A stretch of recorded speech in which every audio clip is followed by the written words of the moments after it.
తెలంగాణ సాంస్కృతిక శాఖ సౌజన్యంతో అంతర్జాతీయ దివ్యాంగుల దినోత్సవం సందర్భంగా రవీంద్ర భారతిలో ఘనంగా నిర్వహించారు.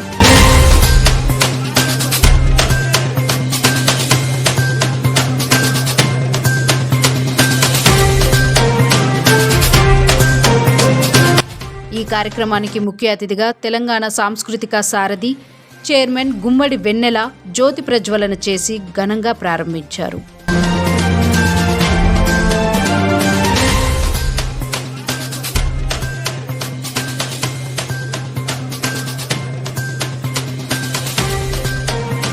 తెలంగాణ వికలాంగుల హక్కుల సమితి రాష్ట్ర అధ్యక్షులు కిరణ్ గుత్తికొండ నేతృత్వంలో మేడ్చల్ జిల్లా అధ్యక్షులు మెరుగు శివకృష్ణ ఆధ్వర్యంలో ఈ కార్యక్రమాన్ని ఘనంగా నిర్వహించారు. ఈ సందర్భంగా విద్యార్థులు సాంస్కృతిక కార్యక్రమాలు, తెలంగాణ ఆటపాటలతో చిన్నారులు అలరించారు.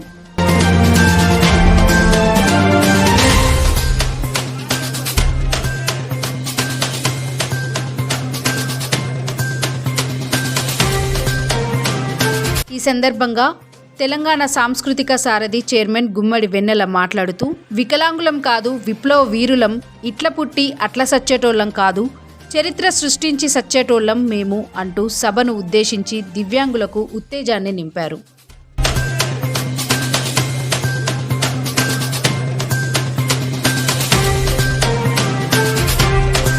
సమాజంలో ప్రతి రంగాల్లో దివ్యాంగులు ఉన్నారని పేర్కొన్నారు.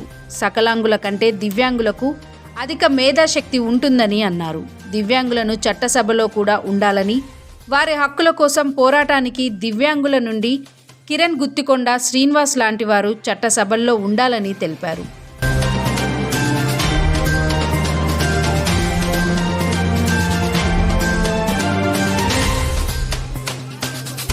ఏ ఇంట్లో దివ్యాంగులుంటే ఆ ఇంట్లో శుభకార్యాలకు పిలవాలన్నా సంకోచిస్తారని, ఇలాంటి ధోరణి పోవాలి, దివ్యాంగులకు అనేక హక్కులు కల్పించాలని అన్నారు.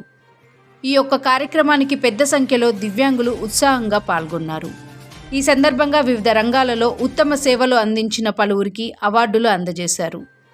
ఈ కార్యక్రమంలో తెలంగాణ వికలాంగుల corporation chairman Muthineni Veeraiah, Helen Keller institute అధినేత ఉమర్ ఖాన్, రవి హిలోరస్ హాస్పిటల్ అధినేత doctor Vijay Bhaskar, KK foundation అధినేత జయలక్ష్మి తదితరులు పాల్గొన్నారు.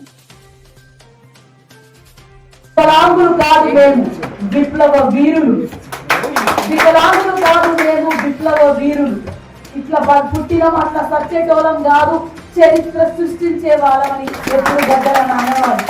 సో మీరు సమాజంలో చూసుకుంటే సైంటిస్టులను చూసుకుంటే వాళ్ళు దివ్యాంగులే ఉంటారు, అద్భుతాలు సృష్టించిన దాంట్లో దివ్యాంగులే ఉంటారు, సామాన్య పేద కుటుంబాల నుంచే ఉంటారు. చరిత్ర సృష్టించిన వాళ్ళకు కులం ఉండదు, మతం ఉండదు, ఏ భేదం ఉండదు. మనిషిలో ఉన్న గుణం, మనిషిలో ఉన్న తెలివి, నిజం చెప్పాలంటే సామాన్యముల కన్నా జనరలీ ఐక్యూ లెవెల్స్ దివ్యాంగులకు ఎక్కువ ఉంటాయి. సామాన్యముల కంటే దివ్యాంగులకు ద ఫోర్కాస్టింగ్ థింకింగ్ ఎక్కువ ఉంటుందని చెప్తూ ఉంటారు. సో గద్దరంగా మాటలు మీరందరూ గుర్తుపెట్టుకోవాల్సిన కోరుతున్నాం. మేము వికలాంగులం కాదు విప్లవ వీరులం, ఇట్లా ఉట్టి అట్లా కట్టేటోళం కాదు, ఇట్లా ఉట్టి అట్లా కట్టేటోళం కాదు. తెలంగాణ వికలాంగుల హక్కుల సాధన సమితి పెద్దలు అన్నగారు కిరణ్ అన్నగారికి ముందుగా వందనాలు. అట్లాగే తమ్ముడు శివ ఎక్కడున్నారో బిజీలో పనిచేస్తున్నాడు. శివ అద్భుతం. జనరల్లీ నాయకులు అనగానే ఏం చేస్తారు, స్టేజ్ ఎక్కి కూర్చొని పనిచేస్తుంటారు. నా తమ్ముడు శివ నేను మొదటి రోజు చూస్తున్నాను, వచ్చినప్పటి నుంచి తను పని చేస్తూనే ఉన్నాడు. అట్లాగే మొన్న వచ్చినప్పటి నుంచి ఈ దగ్గరకు ఒక 20 సార్లు మెసేజ్ పెట్టారు, అక్క వస్తున్నావా అని లొకేషన్, ఫోటో, హాల్ నిండిపోయిందని నాకు అప్డేట్ చేస్తూనే ఉన్నారు. ఇంత మంచి నాయకులు, పని చేసే నాయకులు, మాటలతో కాదు చేతులతో నిరూపించే నాయకులు ఉండడం ఒక అదృష్టం. సో మీ ఇద్దరికి ముందుగా ధన్యవాదాలు. అట్లాగే ఖచ్చితంగా ఈ లిస్ట్ చదవమని అక్క చెప్పింది, అందుకే ముందుగా ఈ లిస్ట్ చదివిన తర్వాతనే వేరేది మాట్లాడదాం. సో కాసామాయి కిష్టయ్య అన్న గారు, బండా జగన్ అన్న గారు, డాక్టర్ విజయ్ భాస్కర్ గారు, నల్గొండ సీనన్న గారు, తర్వాత కుసుమమ్మ గారు, రోజా రాణి గారు, పెద్దగొల్ల నాగార్జున అన్నగారు, కనకబోయిన నాగార్జున గారు, తర్వాత వెంకటన్న గారు, యశోద గోదా గారు, ఇంకా వేదిక మీద ఉన్న పెద్దలకి అందరికీ పేరు పేరున వందనాలు. అట్లాగే వేదిక కింద ఉన్న అన్నలు, తమ్ముళ్ళు, అక్కలు, చెల్లెలకు ఈ అందరికీ అంతర్జాతీయ దివ్యాంగుల దినోత్సవ శుభాకాంక్షలు. ముందుగా అంటే 2-3 క్వశ్చన్స్ అడిగారు, అందరూ అన్ని చెప్తూనే ఉన్నారు. ఇందాక అడ్వకేట్ శ్రీదేవి చెల్లి దివ్యశ్రీ చెల్లి గారు ఒకటి చెప్పారు. మొదటిగా ఏంటంటే మన హక్కుల సాధన, మన హక్కులు ఏంటివని తెలుసుకోవాల్సిన బాధ్యత ఎంతగానో ఉంది. ఆ హక్కులు ఏంటివంటే మనకు వచ్చిన ఈ చట్టం ప్రకారము మనల్ని గౌరవప్రదంగా గుర్తించడం, మన గౌరవం మనం దక్కడం. ఇందాక అన్నట్టు మనం అక్కడ దాకా వెళ్తాం, పైకి ఎక్కలేము. అక్కడ నేను ఫీల్ అయిపోతాం. నేను ఏ నల్గొండ నుంచో ఏ ఆంధ్రప్రదేశ్ నుంచో కలెక్టరేట్ ఆఫీస్ దాకా రాగలుగుతా, కానీ అక్కడికి వచ్చిన తర్వాత నన్ను చిడీలు ఎక్కాలంటే నన్ను ఎత్తుకొని పోవడంలో నాకు బాధ అనిపిస్తుంది. సో ప్రభుత్వం ఈ చట్టంలో ఏం చేసిందంటే ఆ స్పేస్ కల్పించాలి. దివ్యాంగులకు ఎవరైనా సరే, ఇప్పుడు 21 మంది వెరైటీ ఉన్న దివ్యాంగులలో ఎవరు వచ్చినా సరే వాళ్ళకు ఆ స్పేస్, ఆ జాగా, వాళ్ళకి కుర్చీలు ఉండాలి, వాళ్ళకి చైర్లు ఉండాలి, వాళ్ళకి వాటర్ ఫెసిలిటీ ఉండాలి, వాళ్ళకి లైట్ ఫెసిలిటీ ఉండాలి, వాళ్ళకి వాష్రూమ్ ఫెసిలిటీ ఉండాలి. వాళ్ళకి ఇవ్వాల్సిన మర్యాద ముందుగానే రెడీ చేసి పెట్టాలి. అదొక హక్కు. అట్లాగే విద్యలో హక్కు. మనకు విద్య కూడా అందరి తోటి విద్యార్థులతో సహా విద్యని ఇవ్వాలి. అది ప్రైవేట్ స్కూల్ కావచ్చు, గవర్నమెంట్ స్కూల్ కావచ్చు, మన జాగా మన కేటాయించాలి. పాఠశాలలో చెప్తున్న టీచర్లు కానీ, అక్కడ ఉన్న ఫెసిలిటీస్ కానీ దివ్యాంగులకు సంబంధించిన విధంగా రూపుదిద్దుకోవాలి. అది విద్యకు సంబంధించింది. ఒకసారి మనకు అర్థమవుతుంది, అర్థం కాదు. సో వాళ్ళ కోసం స్పెషల్గా సామాన్యమైన పిల్లలతోని సమానంగా కూర్చిపెట్టి చదివించాలి. అది మన హక్కు. సో మన గవర్నమెంట్ స్కూళ్ళలో హక్కు ఉంది, అట్లాగే ప్రైవేట్ స్కూల్లో కూడా హక్కు ఉందని మనం తెలుసుకోవాలి. ఎవరైనా ప్రైవేట్ స్కూల్లో వంకర తింకర మాట్లాడితే మన హక్కు గురించి మాట్లాడి కేసు పెడతామని చెప్పాలి. అప్పుడు మన హక్కు గురించి మాట్లాడినప్పుడే ఎవరైనా భయపడతారు. అట్లాగే ఆరోగ్యం సంబంధించింది, వైద్యం సంబంధించింది కూడా మన హక్కు. వైద్యం సంబంధించింది కూడా స్టేట్ గవర్నమెంట్ ఆధ్వర్యంలో, సెంట్రల్ గవర్నమెంట్ ఆధ్వర్యంలో, లోకల్ గవర్నమెంట్ సంబంధించిన గవర్నమెంట్ హాస్పిటల్స్లో కూడా మనకు సపరేట్గా రూములు కేటాయించబడాలి. సపరేట్గా ఇమ్మీడియట్గా డాక్టర్లు తమ బాధ్యతను నిర్వహించాలి, వాళ్ళకి డిస్కౌంట్ ఇవ్వాలి అనేది మన హక్కు, మన చట్టంలో ఉంది. ఇది దీనికి కూడా ఈ హక్కును కూడా మనం తెలుసుకోవాల్సిన బాధ్యత ఎంతగానో ఉంది. ఇంకొకటి ఏమన్నారంటే గౌరవం. మనకి ఇవ్వాల్సిన రెస్పెక్ట్ ఎవరైనా కల్పించాలి. అది ఇంటి నుంచి మొదలుకొని బయట రోడ్డు మీద, మన ఉద్యోగంలో కూడా ఆ స్పేస్ కల్పించాల్సిన బాధ్యత ఉందని ఈ చట్టంలో తెలియజేయబడింది. అందుకే మనం ఎప్పుడు ధైర్యం వస్తుంది మనకంటే మన చట్టం గురించి, మన హక్కు గురించి మనం తెలుసుకుంటే మనకు ఖచ్చితంగా ధైర్యం వస్తుందని తెలియజేస్తూ అన్న 2-3 ప్రశ్నలు అడిగారు. తెలంగాణ సాంస్కృతిక సారథిలో మాకు చాలా తక్కువ మంది దివ్యాంగులు ఉన్నారు అప్పుడున్న పరిస్థితిలో. ఎందుకంటే సాంస్కృతిక సారథిలో పల్లె వెళ్ళాలి. ఒక 200 కిలోమీటర్లు, 300 కిలోమీటర్లు, 400 కిలోమీటర్లు ఊర పయనించి పాటలు పాడి రావాలి. సో ఈ దాంట్లో కూడా మన దివ్యాంగుల్లో కూడా ఎంతో అద్భుతంగా పాడే వాళ్ళు ఉన్నారు, రాసే వాళ్ళు ఉన్నారు, ఆడే వాళ్ళు ఉన్నారు, డబ్బు కొట్టే వాళ్ళు ఉన్నారు. అయినా సరే అప్పుడున్న పరిస్థితిలో తీసుకోలేని పరిస్థితి ఉండింది. కానీ రానున్న టైంలో ఖచ్చితంగా అది కూడా మనం రూల్ ప్రకారము ఏ విధంగా దివ్యాంగులకు ఆ స్పేస్ ఇవ్వగలవచ్చు, ఏ విధంగా రచయితలుగా తీసుకుందామా వాళ్ళని, లేకపోతే వాళ్ళని డప్పు కొట్టేది ఉంటే వాళ్ళకు మిందక స్పేస్, వాళ్ళకు ఏమంటారు, వాళ్ళకి అది కల్పించాలి. ఒక వెహికల్ అన్న ఇవ్వాలి, లేకుంటే వాళ్ళని తీసుకొని పోవడానికి ఒక అసిస్టెంట్ అన్న ఇవ్వాలి. సో అలాంటి స్పేస్ కల్పించే విధంగా ఏ విధంగా సెలెక్ట్ చేసి వాళ్ళని డిస్ట్రిక్ట్ వైజ్, డిస్ట్రిక్ట్ 2 లేకపోతే 4 అనేది అక్కడున్న మన తెలంగాణలో ఉన్న వికలాంగుల సంఘంతో చర్చించి దాన్ని ముందుకు తీసుకుపోతామని ఆల్రెడీ మేము అది రాస్తున్న విషయంలో ఖచ్చితంగా నిబంధనల్లో మేము ఇది ఖచ్చితంగా కన్సిడర్ చేస్తామని తెలియజేస్తూ అదే నమస్తే, ప్లీజ్ డూ వెల్కమ్ అని. చైర్పర్సన్ వీరన్న గారికి వెల్కమ్ అన్న. So much.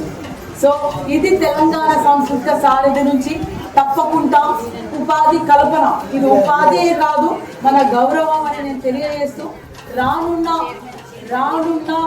తెలంగాణ సంస్కృతి సారథి రిక్రూట్మెంట్ ఉంటే అది వెనకాల బ్యాక్ ఎండ్ జరగదు. ఖచ్చితంగా అది అసెంబ్లీలో చర్చించి తర్వాత పేపర్ నోటిఫికేషన్ ఇచ్చి కలెక్టర్ గారి ఆధ్వర్యంలో జరుగుతుందని మీకు తెలియజేస్తున్నాను.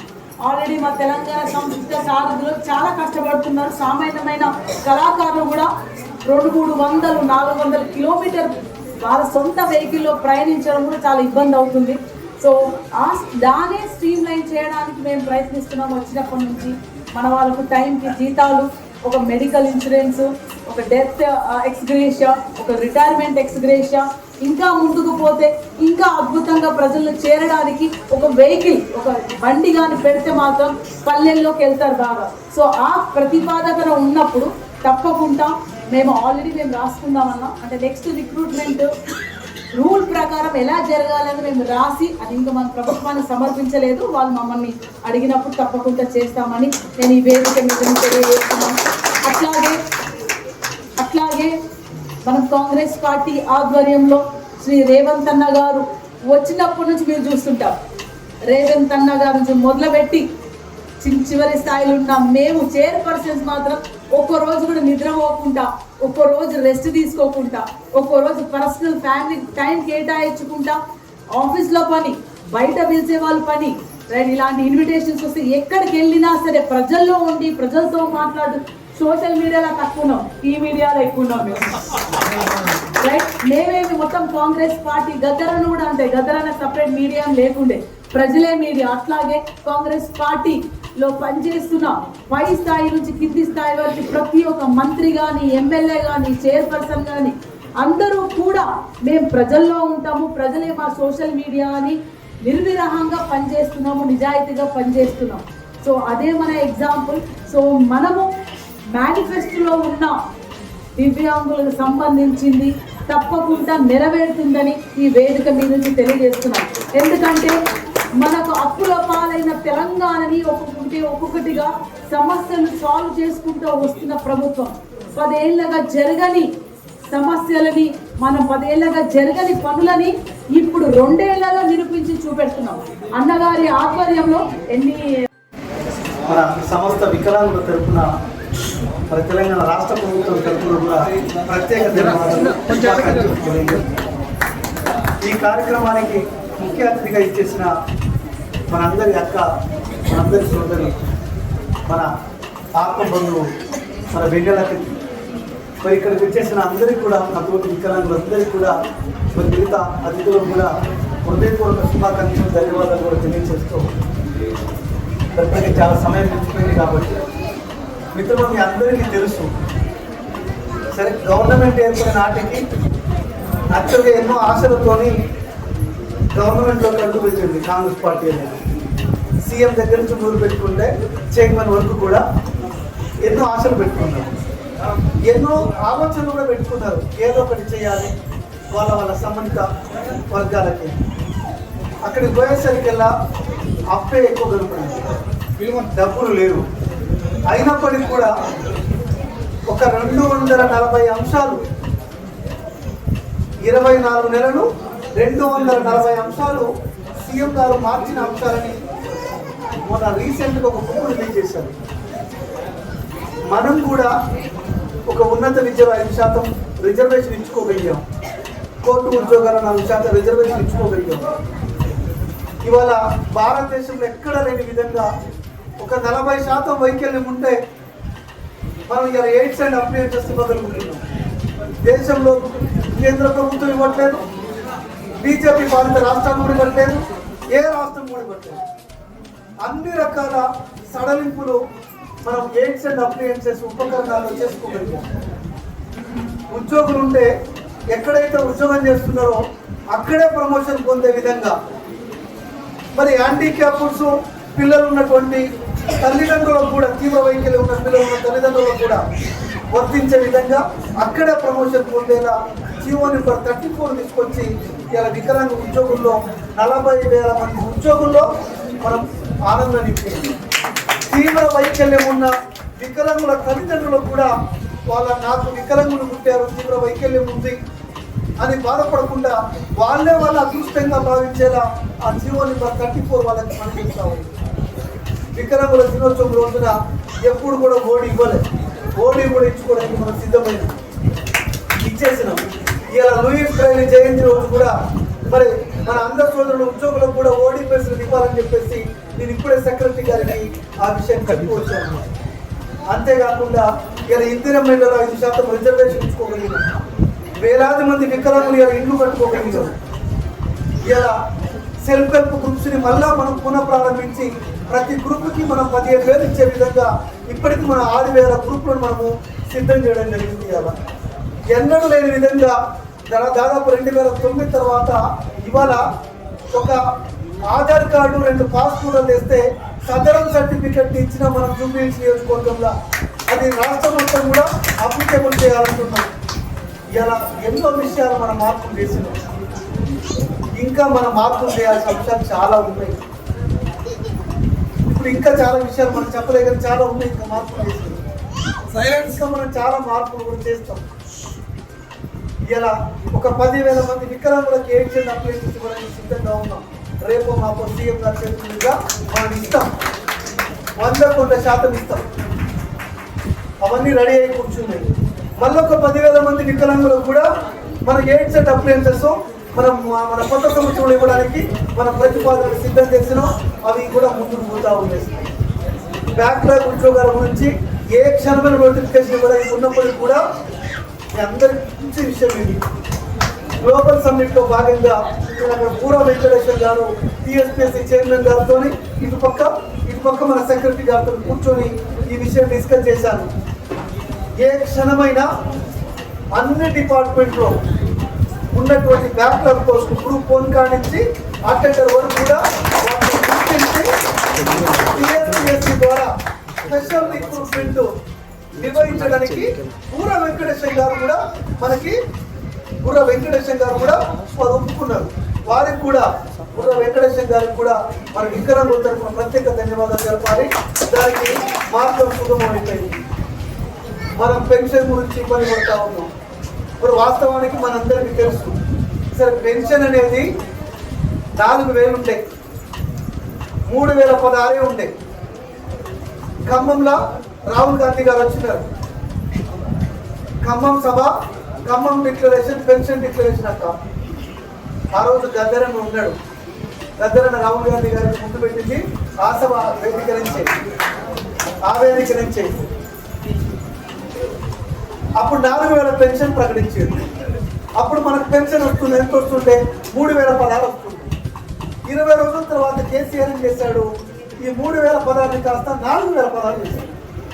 అప్పుడు నేను ఏఐసిసితో కొట్లాడి రాహుల్ గాంధీ గారిని ఒప్పించి, కేసీ వేణుగోపాల్ గారిని ఒప్పించి, మన ఇప్పుడు ముఖ్యమంత్రి మరియు ఆనాడు పిసిసి అధ్యక్షుడు రేవంత్ రెడ్డి గారిని ఒప్పించి, శ్రీధర్బాబు గారిని ఒప్పించి మన 6,000 పెన్షన్ పెట్టించుకున్నాం. మీరు ఎవ్వరు అడిగితే కాదండి, అది యాక్చువల్గా ఏంటంటే వికలాంగులకి పెన్షన్ ఎన్నిక వచ్చినప్పుడల్లా డబల్తో పోవాలని మన ప్రారంభ సిద్ధాంతం. ఇక 6,000 అయింది. ఆ 6,000 మనం ఖచ్చితంగా మార్చిన తర్వాత అందరికీ 6,000 వస్తుంది. 6,000 వస్తుంది. ఆ దసరా గదిలింది, ఈ బడ్జెట్ లో పెడుతున్నారు. మనకి ఏప్రిల్ నుంచో మే నుంచో మన 6,000 రూపాయలు అందరం తీసుకోగలుగుతాం. వచ్చే ఎన్నికల నాటికి ఈ పెన్షన్ 6,000 కాదు,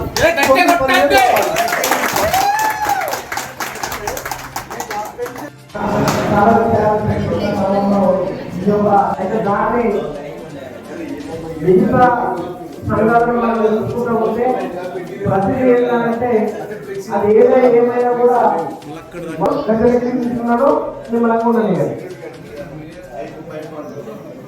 అయితే ఈ యొక్క చట్టానికి మాకు అనుకుంటే ఏమైందంటే వికలాంగులకు సంబంధించిన హక్కులను మనము సాధించుకునే దశలోనే మనం కార్యక్రమాలు చేస్తాం.